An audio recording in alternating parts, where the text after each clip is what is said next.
Good evening my dear student. आज electrostatics का lecture 2 लेके आया हूं। तो मेरे प्यारे बच्चों, जैसा कि मैंने फर्स्ट लेक्चर में विद्युत आवेश के बारे में, इलेक्ट्रिक चार्ज के बारे में बताया था, फिर जहां से मैंने वो वीडियो को समाप्त किया था, फिर दूसरा लेक्चर यहां से मैंने स्टार्ट कर रहा हूं। तो जैसा कि आप जान रहे, हो सकता है कि नए बच्चे जो इसमें जुड़े होंगे, तो मैं electric field and Chhotu electric charge, ये एनसीईआरटी का पहला चैप्टर है, उसी को मिला के आप इलेक्ट्रोस्टैटिक्स बोलते हैं। वो वीडियो लेक्चर 1 में मैंने पूरा डिस्कस किया था चार्ज के बारे में। इस चैप्टर में हम इलेक्ट्रिक चार्ज, विद्युत आवेश के बारे में पढ़ेंगे। तो विद्युत आवेश के बारे में पढ़ेंगे मेरे प्यारे बच्चों। तो ये भी जानेंगे कि जितने भी फंडामेंटल पार्टिकल, जैसे इलेक्ट्रॉन है, प्रोटॉन है, न्यूट्रॉन, तो फर्स्ट लेक्चर में मैंने इस सब पे कितना चार्ज होता है उस पर सारा मैंने डिस्कस कर चुका हूँ। तो एक अल्फा कण आता है, वो भी एक चार्ज पार्टिकल होता है, एक आवेशित कण होता है। तो अब ये हम जानेंगे कि अल्फा कण पे आवेश कितना होता है। तो सबसे पहले जानेंगे कि अल्फा कण क्या है, उसके बारे में जानेंगे। तो देखो मेरे प्यारे बच्चों,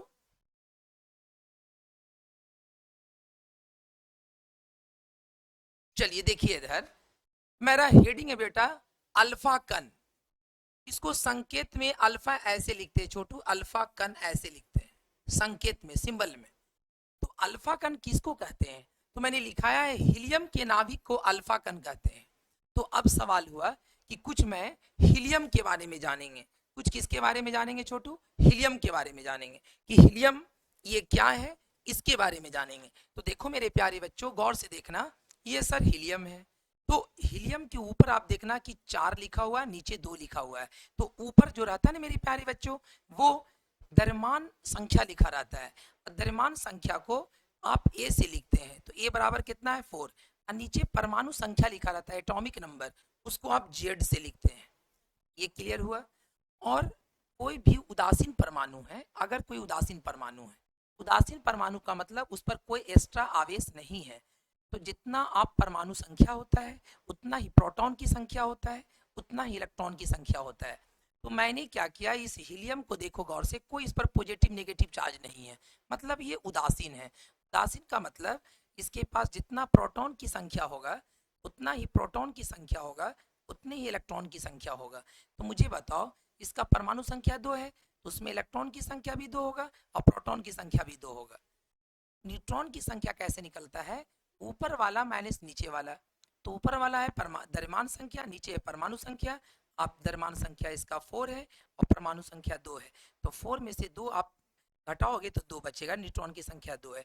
तो ये हीलियम के बारे में मैंने बताया मेरे प्यारे बच्चों, ये हीलियम के बारे में। तो मैंने इस फिगर को समझाया है कि हीलियम के पास 2 प्रोटॉन होता है और 2 इलेक्ट्रॉन होता है। देखिए, और इलेक्ट्रॉन को मैंने कक्षा में घूमते हुए दिखाया है कि देखिए, आप ऐसे इलेक्ट्रॉन, ऐसे 3D फिगर देखिएगा तो इलेक्ट्रॉन ऐसे कक्षा में घूम रहा है, बहुत अच्छे से देखिएगा तो इलेक्ट्रॉन कक्षा में घूम रहा है। इसको आप फिगर को देखिए, कितने अच्छे से मैंने यहाँ पर फिगर से समझाने की कोशिश किया है। तो देखो बच्चा, यहाँ पर हीलियम है, तो हमको सिखाना है कि सर अल्फा कण किसको कहते हैं। तो सबसे पहले मैंने हीलियम के बारे में बताया। हीलियम से जब आप 2 इलेक्ट्रॉन को निकाल लेते हैं, तो देखिए, आप प्रीवियस लेक्चर में मैंने आपको बताया था कि अगर हीलियम किसी भी परमाणु से अगर 1 इलेक्ट्रॉन निकालिएगा तो उसके पास 1 आवेश होगा, पॉजिटिव चार्ज। अगर 2 इलेक्ट्रॉन को निकालिएगा तो उसके पास 2 पॉजिटिव चार्ज होगा। तो देखिए मैंने क्या किया है, हीलियम से जब आपने 2 इलेक्ट्रॉन को निकाला है तो इसके पास 2+ आ जाएगा। अब मेरे प्यारे बच्चों नोटिस कीजिएगा कि हीलियम का, आपने हीलियम के परमाणु से 2 इलेक्ट्रॉन निकाला है, तो प्रोटॉन की संख्या और परमाणु संख्या और द्रव्यमान संख्या पे कोई फर्क नहीं पड़ेगा।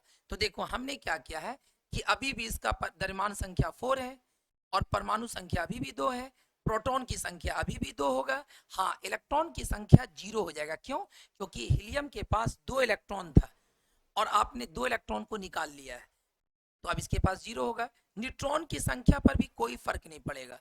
तो देखो, अब मैंने इस फिगर्स के माध्यम से समझाता हूं कि हीलियम के पास 2 प्रोटॉन तो है, लेकिन सर जो 2 इलेक्ट्रॉन था उसको तो मैंने निकाल दिया, तो अब हीलियम के पास क्या बचा? सिर्फ न्यूक्लियस बचा, सिर्फ नाभिक बचा, क्योंकि इलेक्ट्रॉन तो निकाल लिया।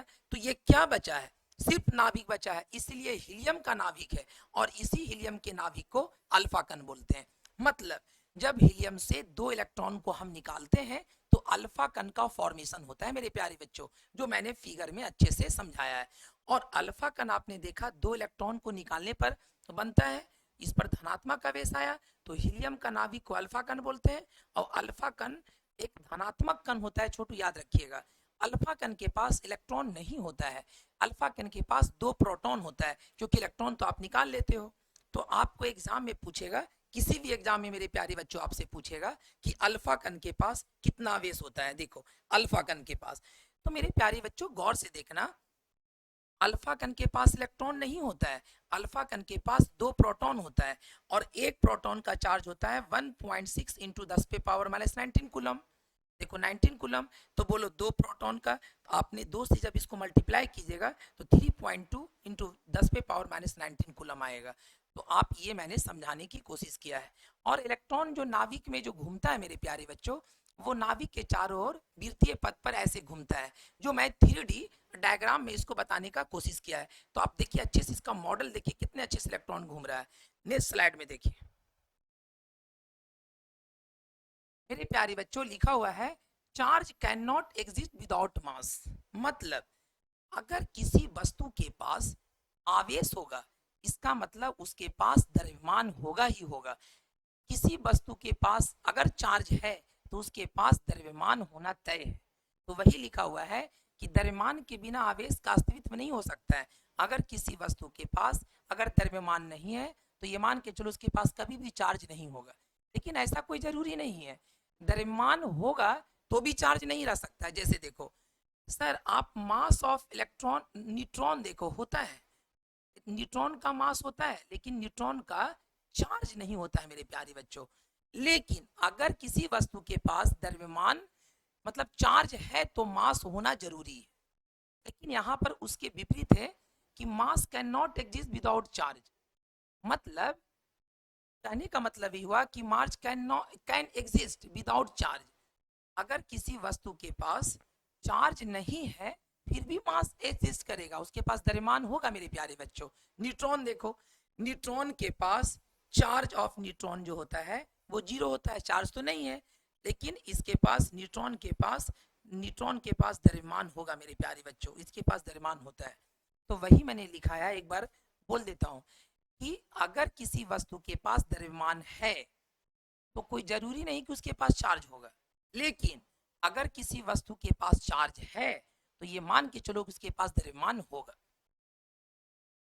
यहाँ पर लिखा हुआ लार्जेस्ट यूनिट ऑफ चार्ज, आपने आवेश का एसआई मात्रक पढ़ा है, कूलम सीजीएस मात्रक पढ़ा आपने, स्टैट कूलम ईएसयू, ये दोनों से बड़ा एक मात्रक होता है आवेश का फैराडे। मैंने लिखा है यहाँ पर देखो, फैराडे आवेश का सबसे बड़ा मात्रक होता है फैराडे, और एक फैराडे बराबर होता है 96,500 कूलम।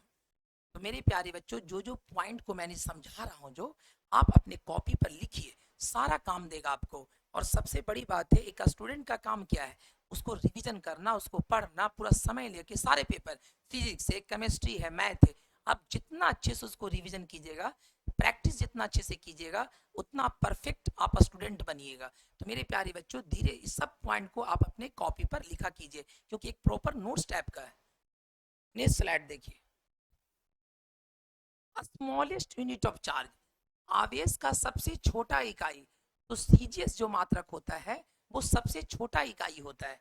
तो सीजीएस मात्रक आवेश का प्रीवियस लेक्चर में मैंने बता चुका हूं, लेक्चर 1 में।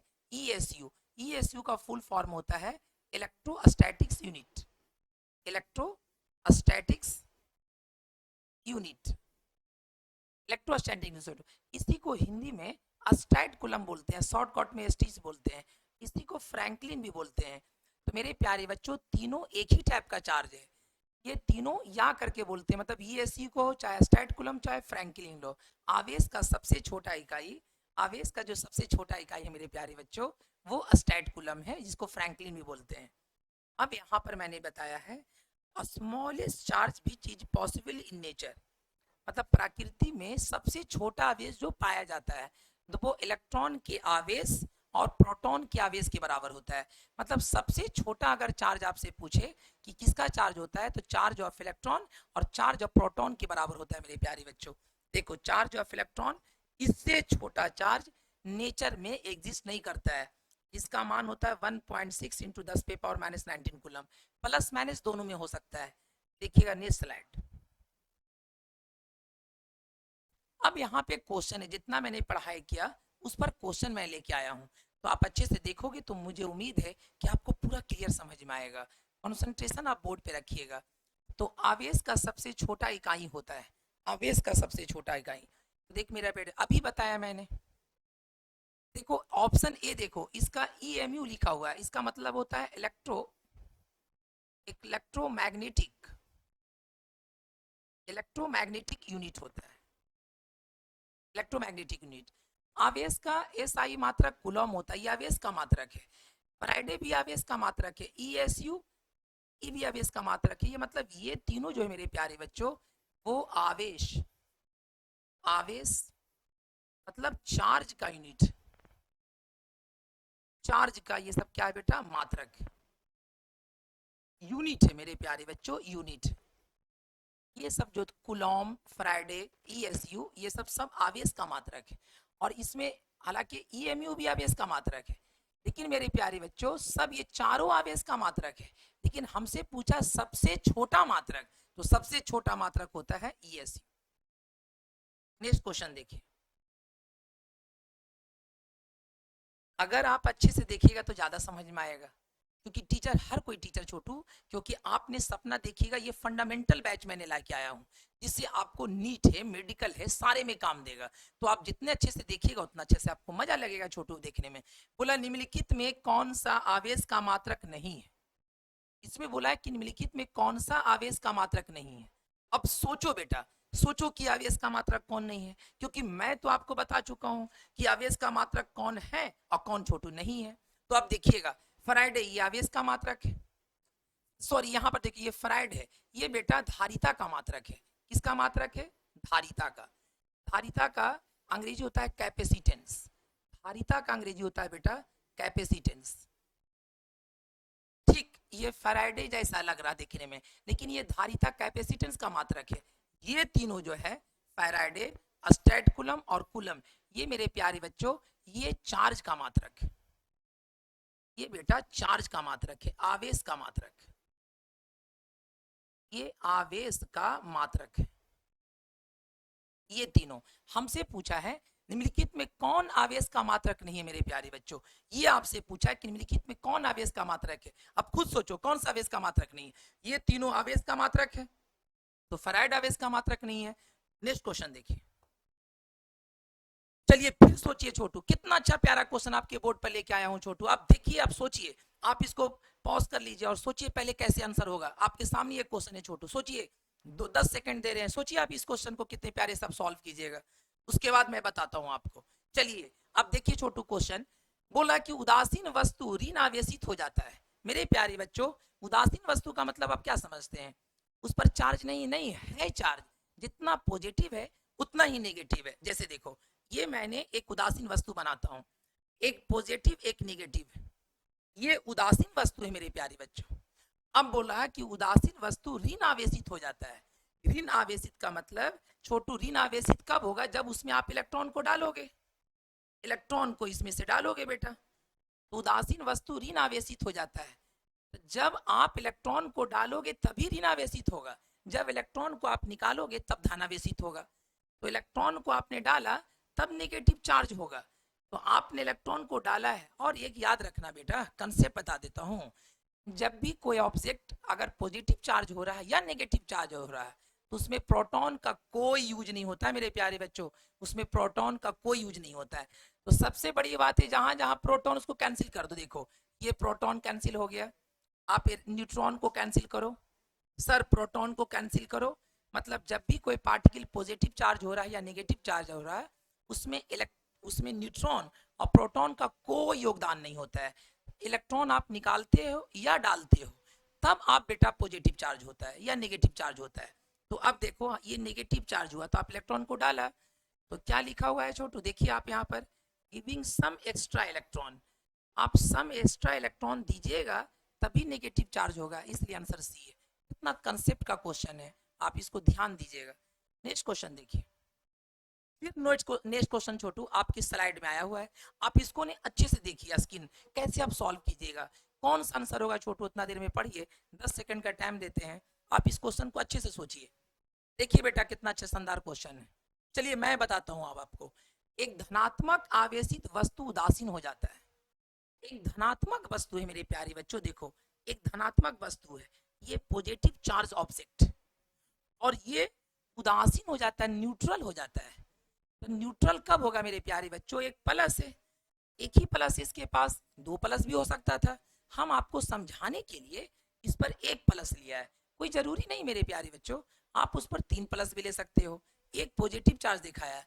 तो इसको न्यूट्रल करने के लिए क्या कीजिएगा, आप सम इलेक्ट्रॉन को इसमें डालिएगा। तो मान लिया आपने एक पॉजिटिव लिया, तो उसमें एक इलेक्ट्रॉन को डालना पड़ेगा, नेगेटिव को एक इलेक्ट्रॉन को डालिएगा, तभी ना प्लस माइनस मिलकर न्यूट्रल बनेगा, उदासीन बनेगा। तो आप उसमें इलेक्ट्रॉन को क्या किया, आपने इसमें इलेक्ट्रॉन को, सम इलेक्ट्रॉन को आपने क्या किया, इसमें डाला है। देखिए गिविंग माने देना, सम इलेक्ट्रॉन यही आंसर होगा। प्रोटॉन तो आप दे नहीं सकते छोटू, ना प्रोटॉन को हटा सकते हैं, तो आंसर मेरा ए होगा। नेक्स्ट क्वेश्चन देखिए, उदासीन वस्तु को आवेशित करने के दौरान उस वस्तु के द्रव्यमान में वृद्धि हो जाती है, तब वस्तु हो जाता है। बोला कि during charging of neutral body mass of the body increases, then body becomes, electron जो होता है मास ऑफ, जैसे देखो आपने, मैंने क्या बताया कि एक पॉजिटिव चार्ज है, एक पॉजिटिव चार्ज है छोटू, एक न्यूट्रल ऑब्जेक्ट है जिसके पास एक पॉजिटिव एक नेगेटिव होगा। तो मेरे प्यारे बच्चों ये न्यूट्रल है, या तो ऐसे ले लो, एक पॉजिटिव और ले लो, अभी न्यूट्रल ऑब्जेक्ट है। अब इसको हम चार्ज करेंगे, जब चार्ज करेंगे बेटा तब बोला है इसका द्रव्यमान में वृद्धि हो जाता है। तो जब इसके द्रव्यमान में वृद्धि कब होगा, जब आप इससे इलेक्ट्रॉन को डालोगे, एक इलेक्ट्रॉन को डालो चाहे दो इलेक्ट्रॉन को डालो, तो इलेक्ट्रॉन को आप जैसे डालिएगा तो मास ऑफ इलेक्ट्रॉन होता है 9.10 इंटू 10⁻⁻31 kg। तो आप खुद सोचिए, जब इलेक्ट्रॉन को डालिएगा तो छोटू तब नहीं इसकी मास में बढ़ेगा, क्योंकि एक इलेक्ट्रॉन का द्रव्यमान इतना होता है, इलेक्ट्रॉन को डालिएगा तो ऋण आवेशित हो जाएगा। तो आप खुद सोचिए, मास जब इंक्रीज होता है तो समझ लो बेटा मोटा मोटी, अगर कोई ऑब्जेक्ट न्यूट्रल है और उसके मास में इंक्रीज हो रहा है, मतलब इलेक्ट्रॉन को आप डाल रहे हैं, जब इलेक्ट्रॉन को डालिएगा तो वो वस्तु निगेटिव हो जाएगा, तो आप इसका आंसर होगा निगेटिव। नेक्स्ट क्वेश्चन देखिए, यदि एक वस्तु धनात्मक आवेश है तो इसका मतलब क्या है। मेरे प्यारे बच्चों, अगर कोई वस्तु धनात्मक आवेश, ये वस्तु है और ये धन आवेश है, ये पॉजिटिव चार्ज कब आएगा, जब इससे कि कोई वस्तु पॉजिटिव चार्ज कब आता है, जब उससे आप इलेक्ट्रॉन को निकालिएगा, एक इलेक्ट्रॉन को निकालिएगा एक पॉजिटिव होगा, अगर इससे दो इलेक्ट्रॉन को निकालिएगा, देखो दो इलेक्ट्रॉन को निकालिएगा दो पॉजिटिव होगा। तो धनात्मक आवेश का मतलब ये हुआ कि उससे इलेक्ट्रॉन को निकाला गया है। तो देखो क्या हुआ, गेन सम प्रोटॉन, प्रोटॉन से कोई मतलब नहीं होता है, सम प्रोटॉन को लॉस, लॉस भी नहीं करेगा प्रोटॉन, ना निकलेगा प्रोटॉन से, कोई कहानी नहीं है। गेन सम इलेक्ट्रॉन, अगर इलेक्ट्रॉन को गेन करता तो निगेटिव हो जाता है, यहाँ पर तो बोला है कि धनात्मक होता है, यानी कि इलेक्ट्रॉन इससे निकलेगा, लॉस करेगा। तो आंसर इसका डी होगा मेरे प्यारे बच्चों, आंसर डी होगा। नेक्स्ट क्वेश्चन देखिए, अल्फा कण के पास आवेश होता है, तो अभी मैंने बताया बेटा कि अल्फा कण के पास मेरे प्यारे बच्चों दो प्रोटॉन होता है, कितना प्रोटॉन होता है, दो प्रोटॉन होता है। अल्फा कण के पास दो प्रोटॉन होता है, इलेक्ट्रॉन नहीं होता है। हीलियम के नाभिक को अल्फा कण कहते हैं मेरे प्यारे बच्चों, अल्फा कण कहते हैं। तो अब देखिएगा, एक प्रोटॉन का द्रव्यमान कितना होता है, एक प्रोटॉन का जो चार्ज होता है वो मेरे प्यारे बच्चों होता है 1.6 इंटू 10⁻⁻19 कूलम होता है। तो दो प्रोटॉन का चार्ज कितना होगा मेरे प्यारे बच्चों, दो से मल्टीप्लाई कर दो, देखिए इधर, तो इसको मल्टीप्लाई करोगे तो 3.2 इंटू 10⁻⁻19 कूलम आएगा। इसका मतलब अल्फा कण के पास इतना चार्ज होगा, और अल्फा कण मेरे प्यारे बच्चों धनात्मक होता है, क्या होता है मेरे प्यारे बच्चों, धनात्मक होता है, पॉजिटिव चार्ज होता है। अल्फा कण पॉजिटिव चार्ज होता है, पॉजिटिव चार्ज होता है मेरे प्यारे बच्चों, तो ये प्लस में होगा, नेगेटिव में नहीं होगा। देखो एग्जामिनर सेट करने वाला क्वेश्चन इतना पॉजिटिव भी दिया, इतना नेगेटिव भी दिया, लेकिन आंसर पॉजिटिव होगा। नेक्स्ट क्वेश्चन देखिए, ये क्वेश्चन जो मेरे प्यारे बच्चों, ये 2 नंबर का किसी भी बोर्ड का, छोटू यूपी बोर्ड हो, हिमाचल प्रदेश बोर्ड हो, किसी भी बोर्ड का हो, पंजाब बोर्ड हो, ये क्वेश्चन बहुत इंपॉर्टेंट है, पूछेगा। क्या पूछा है? आवेश का संरक्षण सिद्धांत क्या है? What is the principle of conservation of charge? आप इसी को या करके मेरे प्यारे बच्चों, इसी को और करके ये क्वेश्चन ऐसे भी पूछ सकता है, आवेश संरक्षित होता है क्यों? Why charge is conserve. इसका मतलब मेरे प्यारे बच्चों, आपने पढ़ा होगा कि ऊर्जा का संरक्षण सिद्धांत, कंजर्वेशन ऑफ एनर्जी। तो ऊर्जा के बारे में क्या पढ़ा कि ऊर्जा ना तो विनाश किया जा सकता है और ना ही निर्माण किया जा सकता है, बल्कि ऊर्जा को एक रूप से दूसरे रूप में बदला जा जाता है, कन्वर्ट किया जाता है। ठीक उसी प्रकार मेरे प्यारे बच्चों, आवेश के बारे में होता है। आवेश का ना तो हम निर्माण करते हैं, ना ही विनाश करते हैं। आवेश को, चार्ज को एक ऑब्जेक्ट से दूसरे ऑब्जेक्ट में हम ट्रांसफर करते हैं मेरे प्यारे बच्चों। यही चीज को मैंने थ्योरी में लिखा है कि आवेश संरक्षित होता है। इसका मतलब यह होता है कि किसी निकाय में कुल आवेश, किसी निकाय में कुल आवेश नियत होता है, यानी आवेश का ना तो निर्माण किया जा सकता है और ना तो विनाश किया जा सकता है, बल्कि आवेश को एक वस्तु से दूसरे वस्तु में स्थानांतरण किया जा सकता है छोटू। इसी बात को 2 नंबर में पूछेगा। मैंने परफेक्ट इसका डिफिनेशन लिख दिया है। इसी को एग्जाम्पल में, क्योंकि बोर्ड जब एग्जाम होता है ना मेरे प्यारे बच्चों, तो देखो इतना सारा बच्चा लिखिएगा, लेकिन अगर आप चित्र में इसको चीजों को समझाओगे तो जो एग्जामिनर है उसको आप अट्रैक्टिव करोगे, तो आपको परफेक्ट नंबर देगा। फिगर, फिजिक्स मतलब होता है फिगर। किसी चीज को आप फिगर से रिप्रेजेंट करते हैं तो चीजें ज्यादा आसान लगेगी आपको और ज्यादा मजा लगेगा। तो इसीलिए मैंने इस चीज को 2 नंबर के क्वेश्चन को फिगर से भी समझाने की कोशिश किया। देखो ये पूरा मेरा एक सिस्टम, ये मेरा पूरा मेरे प्यारे बच्चों एक सिस्टम। देखिए एक सिस्टम है, सिस्टम को हिंदी में निकाय बोलते हैं, सिस्टम को हिंदी में निकाय बोलते हैं। तो इस पूरे सिस्टम में 2 बॉक्स लिया है छोटू, ए और बी। ए के पास 50 कूलम चार्ज है और बी के पास 20 कूलम चार्ज है। तो बताओ टोटल चार्ज इसके पास कितना है मेरे प्यारे बच्चों? कुल आवेश 50 + 20 मिलके 70 कूलम चार्ज। अब मैंने ये दूसरा फिगर बनाया है। दूसरा फिगर क्या है मेरे प्यारे बच्चों कि इस 50 कूलम चार्ज से 10 कूलम चार्ज हम 20 कूलम को दे रहे हैं छोटू, दूसरे बॉक्स को दे रहे हैं। तो अब देखो क्या होगा, इससे आपने ट्रांसफर कर रहे हैं चार्ज को, तो 50 से 10 निकल जाएगा तो 40 बचेगा, और इसमें 10 कूलम का छोटू इंक्रीज होगा, वृद्धि होगा, तो ये 20 से 10 बढ़ जाएगा तो 30 हो जाएगा। अब देखिए इसके पास अभी भी चार्ज मेरे प्यारे बच्चों, इसके पास देखिएगा 40 + 30 मिलके अभी भी 70 होगा। तो सिस्टम के पास टोटल पहले जितना चार्ज था अभी भी उतने ही चार्ज होगा। तो इसको बोलेंगे मेरे प्यारे बच्चों कि कार चार्ज जो है वो कंजर्व है, संरक्षित है, ट्रांसफर हो सकता है, विनाश या निर्माण नहीं होगा। नेक्स्ट क्वेश्चन देखिए मेरे प्यारे बच्चों, आवेश का क्वांटमीकरण, क्वांटाइजेशन ऑफ चार्ज। मेरे प्यारे बच्चों, आवेश का क्वांटमीकरण का मतलब होता है कि किसी वस्तु पर जो आवेश होगा वो इलेक्ट्रॉन के आवेश का पूर्णांक गुणज होगा, पूर्णांक अपवर्त होगा, मल्टीपल होगा छोटू, इलेक्ट्रॉन के चार्ज का मल्टीपल होगा।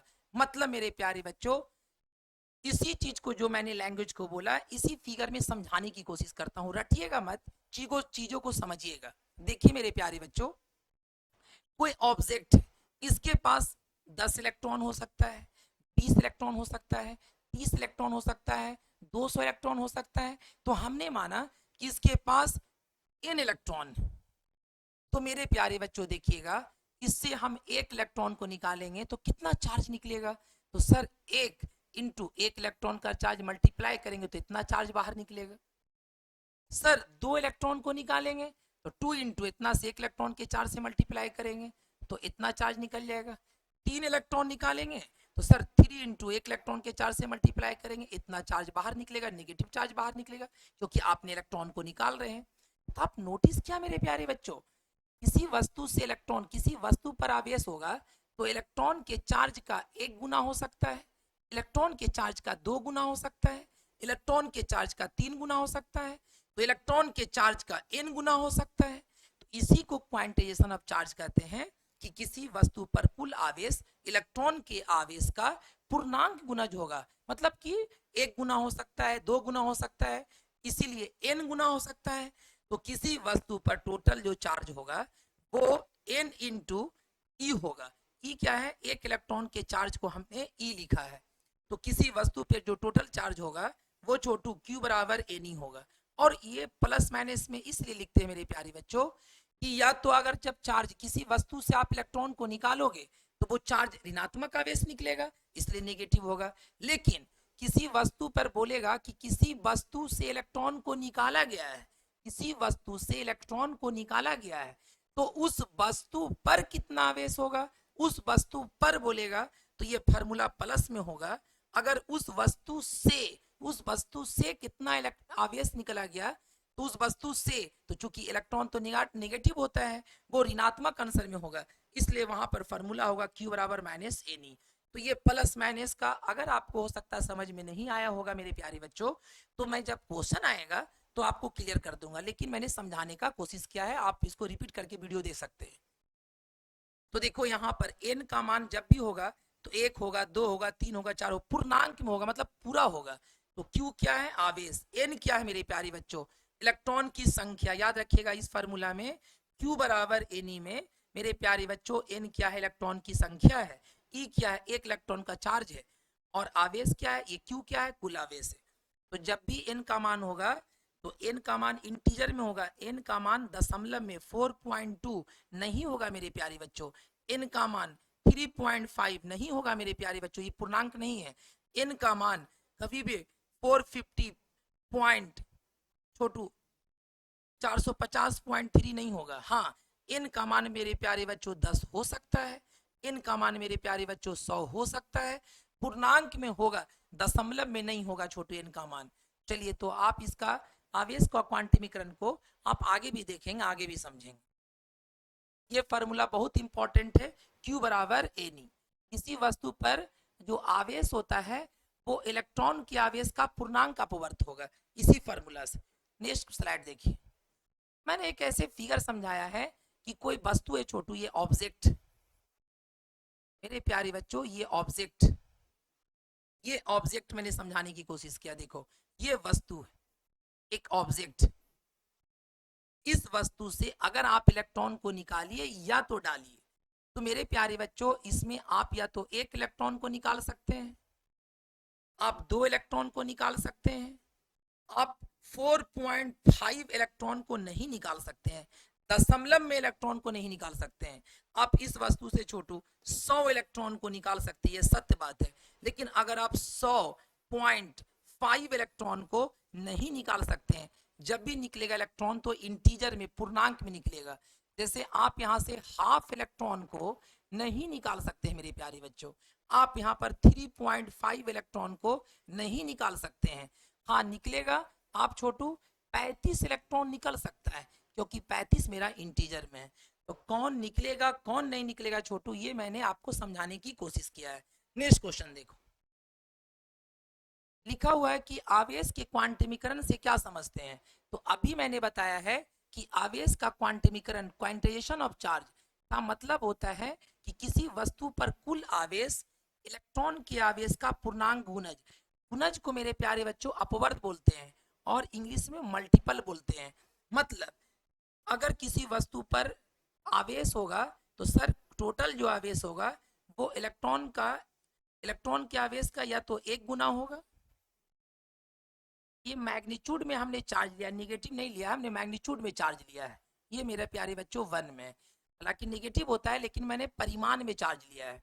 इलेक्ट्रॉन का ये 2 गुना हो सकता है